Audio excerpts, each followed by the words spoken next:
Hello and welcome to Wisdom Trek. This is Guthrie Chamberlain, and I am your guide to wisdom and creating a living legacy.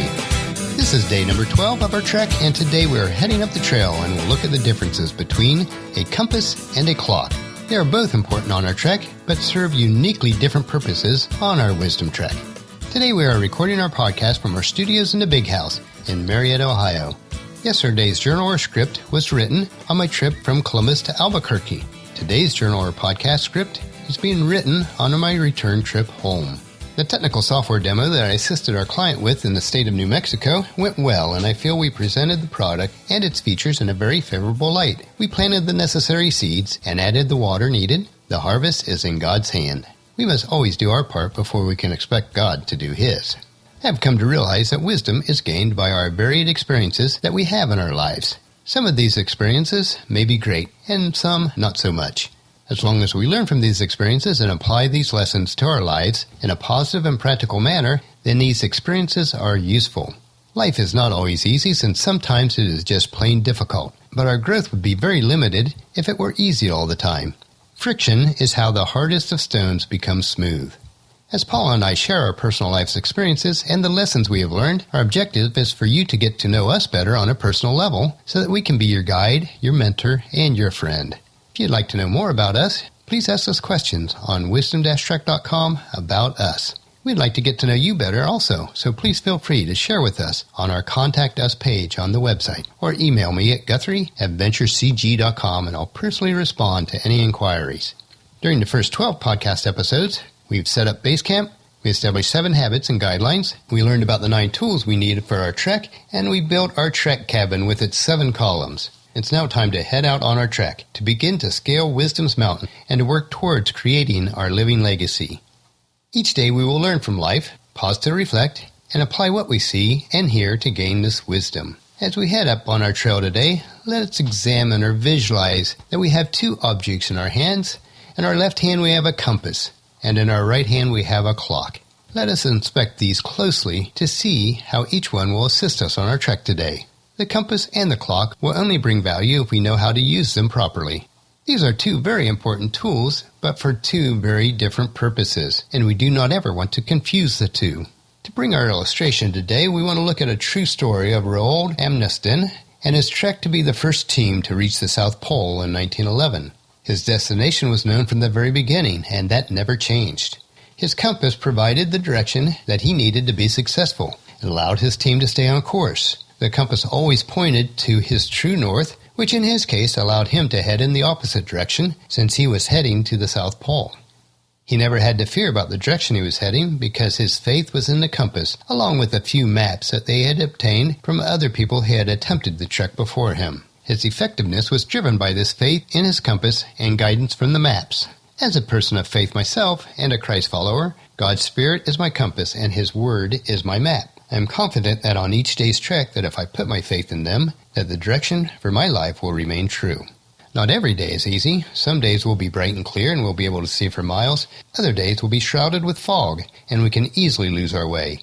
As long as we have our compass to guide us each day, we can be sure that we are heading in the correct direction. Secondly, the Amundsen team meticulously planned that they would march 20 miles every day. No more, no less, regardless if conditions were good or bad. Now in reality, the distance varied slightly on a day-to-day basis, but he also knew that if they were going to reach close to their 20 miles, that they must move at a certain pace each day, which would take them a certain amount of time. He relied on his clock to ensure that they marched those 20 miles each day. Roald Amundsen knew that the time allotted would allow them to meet their goal. He determined to be efficient with each day.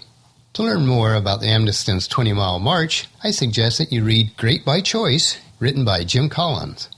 It seems that our lives today are so driven by the clock that we forget to use our compass. Our days are so jam-packed with activities that we lose perspective of what our overall destination really is. We have become a world that is efficiently ineffective. We must use both the compass and the clock to be effective and efficient. To gain wisdom and to build a living legacy, we must keep our eyes on the summit while we plan what each day's activities will entail.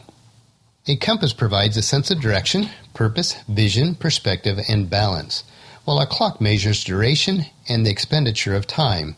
Both are very important. A compass determines our effectiveness on how well we will stay on the trail and head in the correct direction toward our destination, while a clock helps us to regulate how far we will travel each day. If we attempt to be overly efficient by completing too many activities, then we will burn out before effectively reaching our destination.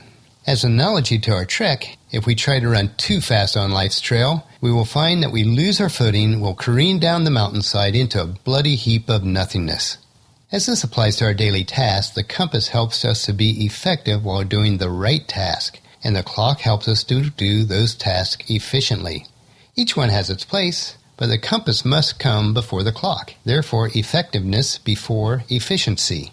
The mega priorities of our compass, or our destination, governs the mini priorities of the clock, or our daily task. Now, as a Christian, I look at it in this manner. To surrender our time to God is to be governed by a compass rather than controlled by a clock. A compass, therefore, becomes a symbol of our internal guidance system that provides us with the values and convictions which might happen to be based on God's indwelling Spirit and God's Word.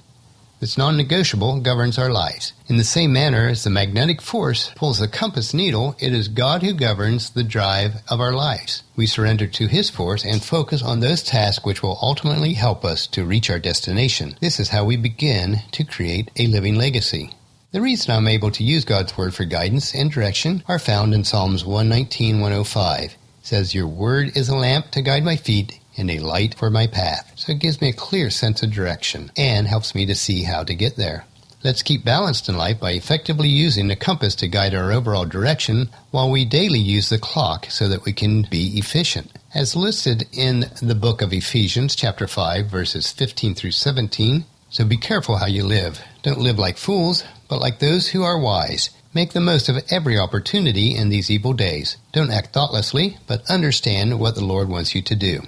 Well, that'll finish our podcast for today. Tomorrow we will see that how far we go and grow in life is determined by us and what it takes to create a great day every day. This can be challenging at times, but certainly not impossible. So please check into camp tomorrow for another day of Wisdom Trek, Creating a Legacy. Today's tool is our full-colored PDF of our compass and clock as a reminder listing our priorities in life. It can be found on our free resources page at wisdom-trek.com/resources.